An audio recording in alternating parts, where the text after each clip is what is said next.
Hello everyone and welcome to the Nemesis tier list of Year 6 Season 1. This list is significantly different than my previous list and my placements have changed quite a lot. Also, this is my opinion and treat it as such. I'm very open about discussing it and I encourage it. Let's have an open conversation in the comments down below. Now, here are the factors that I take into consideration when judging a hero's power. These are the 6 categories ranked from highest to lowest.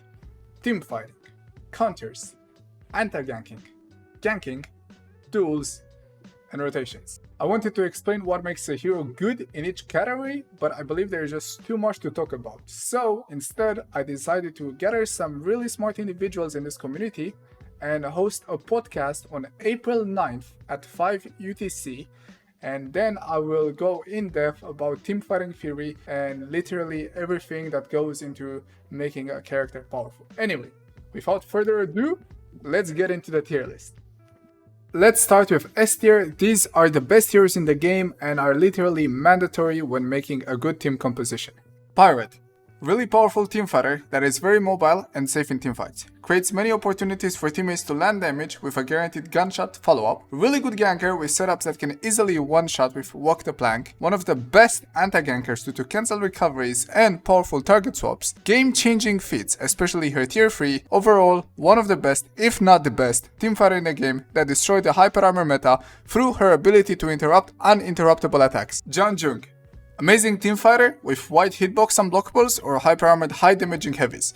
Very safe with Sifu stance recovery cancel that can counter attack as well. Really good fits, especially tier 1 and tier 3. Dojo attack with too many iframes, but he can be guard broken out of it.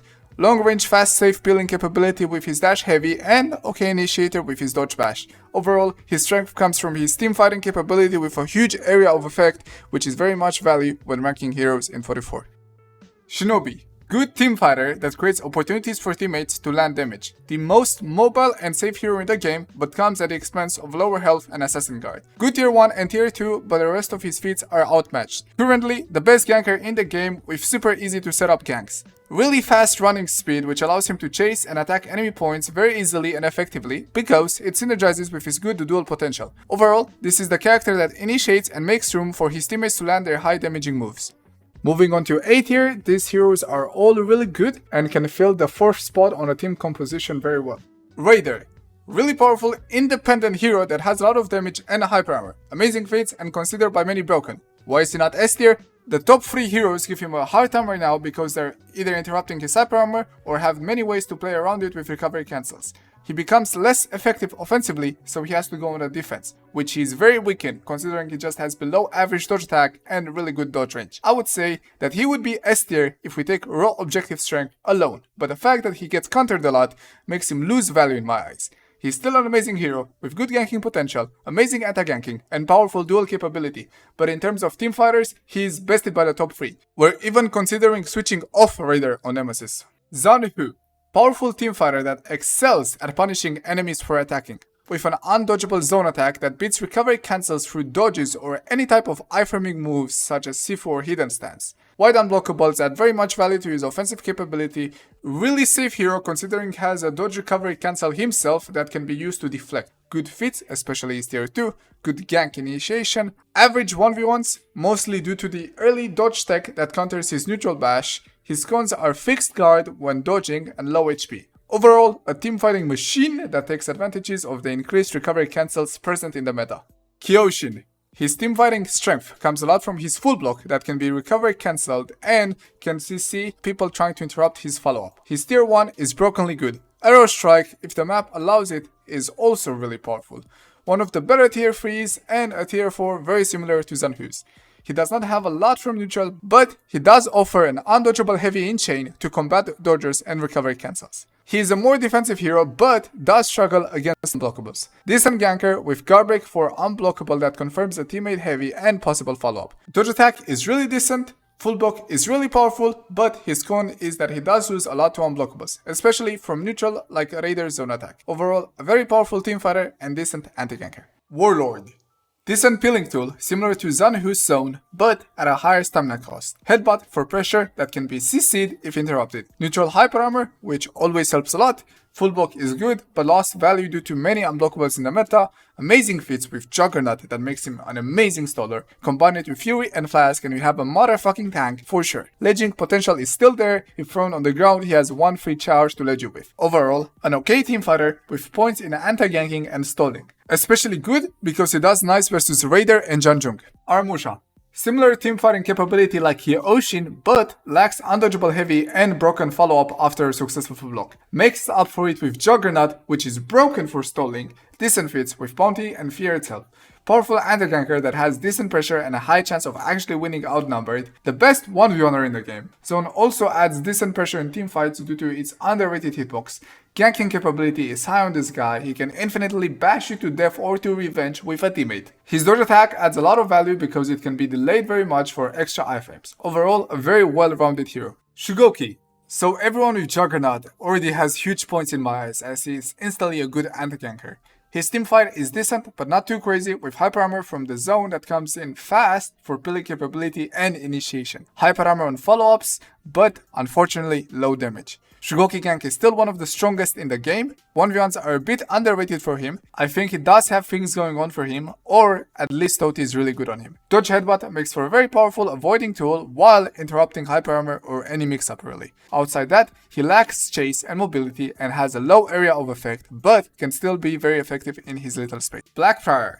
We argued for BP's placement for 2 to 3 hours. I believe he is very good due to Flip. I think Flip is the most amazing defensive tool in the game, especially now with big hitboxes in the meta. My theory is like this. Because you're at risk of getting flipped and eating a lot of damage, you have to attack less and go on the defensive. In a meta where offensive capabilities are very powerful, going on defensive puts you at a huge disadvantage. He's like a pillar in the middle of the fight that you have to avoid. The problem with him is the hard positioning required to flip. You need people to attack and they will do everything to avoid you. I still think he's powerful and influences the teamfight so much. Maybe he's underrated on this tier list, but the fact of the matter is, I'm only speaking in theory. People have tried to make BP work but failed. I still think he deserves some attention and, at least in matchmaking, where people pay less attention to positioning, he's probably S tier. The fewer people he fights, the worse he gets. The more, the better. Still decent 1v1s, still decent 1v2s, okay-ish gang setups with neutral dash, and amazing fits. I have likely underrated, but outside myself, people value him way less. B tier, these heroes are still good, they're just at a disadvantage, especially compared to A tier. Nobushi. I said that I value teamfighting a lot, and she's still an amazing teamfighter. Zone attack is really powerful, but combining it with her undodgeable heavy that has 29 damage or 48 if bled is really good. Bleed is amazingly underrated. Bleed fits zero revenge, allowing her to freely attack people with high revenge with bleeding attacks. Decent gank, but not in terms of one-shotting, but dealing good damage per revenge ratios. Setups such as GB for bleed that give 1 revenge total for 19 damage are too fucking crazy in my opinion. She's also pretty safe with hidden stance that can recovery cancel. Really bad in 1v1, but can be avoided as you can stall. Meh anti-gank, fits are below average. Writing this, it sounds like we underrate her a bit, but let me know what you think. Kensei has the best peel in the game with lights that are 500 ms with crazy hitbox and range. Powerful zone, really weak fits, which is his deal breaker in my opinion. Bad 1v1s, bad ganker, average anti-ganker. Overall, it is only his teamfight capability that puts him up here. He's still very strong with an amazing dodge attack that changes into hyper armor lights to interrupt with white hitboxes or hyper armored heavy to trade with decent odds. Tiandi. Super underrated hero, categorized as selfish but his feats bring so much value to the team. Tier 1 boosts 15% damage when he is under 50 HP for all teammates around. Tier 2 heals everyone around him for 40, including himself at a sacrifice of 49 HP for a duration of 24 seconds. Basically, this cleanses all bleed or fire for 24 seconds for a tier 2. And get this! His tier 3 and tier 4 synergize with the first two as it allows him to remain under 50 HP for a longer time. HP Leech allows him to heal per hit and he gets a shield on tier 4 that also has the revenge bug. If he gets revenge when he has the shield, he will keep the revenge shield after revenge is over. People sleep on his feats very much. Zone for decent peel. Undodgeable lights for punishing recovery cancels. JJ dodge attack that allows him to iframe so much. Really good anti-ganker that can stall for very long. okay to bad ganker and underrated 1v1. Gryphon. He is here because of his feats. His team fighting is below average without his feats unlocked. With his feats unlocked, he is really powerful. He can heal teammates and that brings so much value, especially when contesting a point. Mediocre 1v1er, has an average gank with running attack and bash to confirm. His team fighting could be so much better if he had a faster hyper armor on the finisher and delayable dojo attacks. Kick pressure is still decent. Overall, a character that is super specialized in his feats and healing capability. He's like the manly sage or mercy of For Honor. Berserker. Really good anti-ganker that has many times potential to win. Good feats, except on tier 2. His team fighting is hit or miss, usually you want to keep HP to be able to push. Amazing chase that synergizes with his anti-ganking. Decent gank with GB for zone for teammate heavy. Above average 1v1er. Lacks really due to HP and Assassin Guard, especially considering how many undodgeables there are. But got a small buff due to renown changes. Gladiator. He's a discount Shinobi. He's a hero that creates opportunities to land damage in teamfights. He has a heavy, a dodge attack, and amazing gank that can be pulled off in teamfights and can net a lot of damage. He can stall really good with his running speed and dodge bash. He has okay 1v1 but trouble finishing people off. Top 3 gankers in the game. He is really specialized in ganking, can still pull off nutty one-shots. Overall, it is his bad teamfighting capability that placed him here, combined with his bad HP and Assassin Guard. Also bad side dodge attack. Orochi. Flows like water, like wind. Recover cancels like a beast. Deflects you like you are nothing. Can be a very good counter attacker, but it's kinda hard to initiate. Bash is still okay to confirm damage, but you are at risk if dodged. Dodge Light not being undodgeable really hurt him. Really good fits, still, making him for a decent anti-ganker, decent ganker. Overall, feels very similar to Gladiator and Berserker in terms of strength and teamfighting capability, just worse ganks and 1v1s, but better feats. C tier, now we're getting below average. These heroes have a lot of disadvantages and are usually not seen in actual competitive play. Valkyrie. Her kit is very much lacking in terms of moveset. Her role would be best described as an initiator and someone who creates opportunities for teammates to land damage, but she's not super good at that. Her true power comes from her feats, which are the best a Viking can dream of. Makes her for a very powerful staller and anti-ganker with a big impact in teamfights when her feats are unlocked. Her ganking is scuffed, but can be worked with. Dodge Light and Zone are average for Peel. Crushing counters give her a good defensive advantage. Her dodge attack sucks. Her 1v1 is mediocre. Overall, everything she does is mediocre outside her feats. Hitokiri. Now we have the opposite. We have a character that has an above average moveset but lacks hardcore in the feat department. Zone and hyper armor and heavies make her playstyle very similar to Raiders. Her dodge attack is not bad at all and gives her a decent defensive advantage. Struggles the most peeling for teammates, but on herself, she can attack and engage in many trades. Feats are very mediocre outside tier 4, which is good but requires setup. She's a powerful 1v1er, has average potential in ganking and initiating, and can be a good anti-ganker, especially in revenge. Nuxia. Most heroes from here on out likely have a bad moveset but decent feats. Nuxia is the same. With the most powerful tier 2 in the game, Cold Drops, she can use it as a stalling tool, which instantly makes her the best staller in the game. That feat forces enemies to not engage for 30 seconds, or alternatively, it can be used in mid and works especially good after the renown changes. She can clear mid forever by placing Cold Drops on the minion lane. Overall, her kit is lacking very hard, with only good hitboxes on heavies as her offensive tool. Bad Peel, horrible zone, traps are non-existent in teamfights. Her power really just comes from her tier 2 potential. Lawbringer. High HP tank that is really good in mid. With a very safe zone attack and bombs for days, this guy is the king of mid. He also has Juggernaut, which significantly improves his stalling capability. In teamfights, he lacks because he needs to get deep into his chains for actual pressure, but gets way better when he has Juggernaut pop. His ganks are decent with long arm and impale.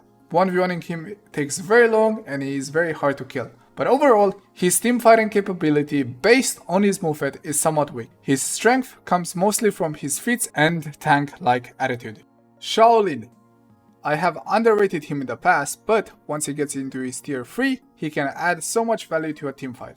His zone is a decent peeling tool. Q stance is weak generally, but can have the potential to do some crazy damage with undodgeable heavies. Overall, his offense is mediocre, but can peel for teammates. He can chase and teleport, which makes him for a really good rotating hero. He will often be the one to push, but only has average 1vx skills. Shaman. Decent gank, bad teamfight, good feats, good 1v1, okay 1vx, good chaser, she cannot create opportunities for teammates to land damage without putting herself at a high disadvantage. She doesn't have good hitboxes. Overall, her playstyle is to save HP during a teamfight and chase people down, or take isolated 1v1s, which is not a bad thing considering that she's a really good duelist. Feats are good, especially her tier 3 and tier 4, but it is the no duplicate tier 4 rule in pro matches that forces you to choose between her and other Vikings for the flask. Now with D tier, these heroes are starting to get really weak. They are mostly specialized in one area and very ineffective in others. Warden.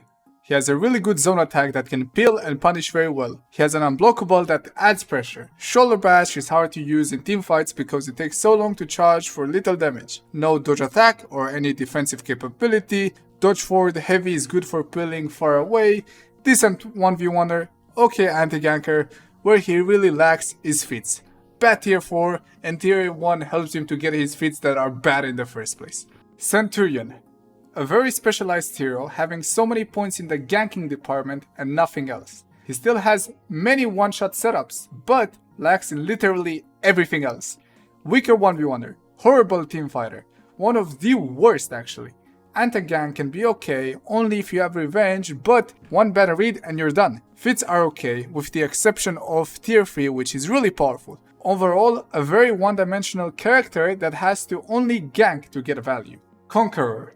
Defensive monster, really hard to land damage on him without unblockables. He's really lacking in the offensive department. He's good at focusing one target down but struggles when fighting more than one. Even when fighting one single enemy, dodging away from Conqueror is extremely effective as he has trouble catching up to enemies. Target switching is only good if you're super near, and even then you have no special properties. Ganks are average. Feats are bad, outside tier 2. Anti-ganks are kinda bad because one good roll in revenge is all it takes to get out of his effective range, but in his defense he can stall quite well. Highlander. His offensive stance is really powerful offensively, but it is very hard to maintain it for a long time as it makes you very weak defensively. Undodgeable attacks are your kryptonite. Outside that, from neutral he only has hyper armored heavies and CCs to use in teamfights. Ganking is above average, anti-ganking is bad. 1v1s are bad. Feats are bad, outside tier 4, which is nuts. Overall, a very offensive hero that lacks so much in the defensive department, especially considering he has no dodge attack. To conclude, he is very dependent on his teammates to cover for him, so he is allowed to unleash his offensive power through offensive stance. E tier. Do not play these heroes. Peacekeeper. Doesn't really add any value to the teamfight outside a forward dodge attack. Her other attacks have too little range and are beaten by external blocking. She gets extra offense when opponents are bleeding, but not enough to make a huge difference. Combine it with low HP, Assassin Guard, and bad feats on tier 2 and tier 3 makes her a really bad hero. Her ganking potential is existent with GB for dodge attack bleed set up to guarantee a teammate heavy. She has a bleed which is powerful because it feeds no revenge. Her 1v1s are strong, but has a little trouble chasing people that stole her. Anti-ganks are mediocre. Overall, a very weak hero that doesn't bring much to the table. Jormungandr. Hyper armor heavy from neutral, that's good. Unblockable with no hitboxes, that's meh. Zone with a lot of recovery and bad follow. And hyper armor dodged heavy. Those are his tools in a teamfight, as bashing is really revenge feeding and not really worth it. His feats are good, especially tier 1 and tier 2, making him a decent staller. Also, tier 2 is really good because if you activate it in revenge, due to the revenge shield bug, you're going to keep your revenge afterwards. His tier 3 and tier 4 are average. Bad ganks, bad 1v1s, 140 HP and healing capability giving him the identity of a tank. Mostly because he has nothing else to do but trade with hyper armor. If you want a picture, this is the final tier list. I hope you enjoyed this format of explaining placements. Feedback is very welcome. If you disagree with anything, let me know in the comments down below. If you've enjoyed it, leave a like and I will see you next time. Bye bye!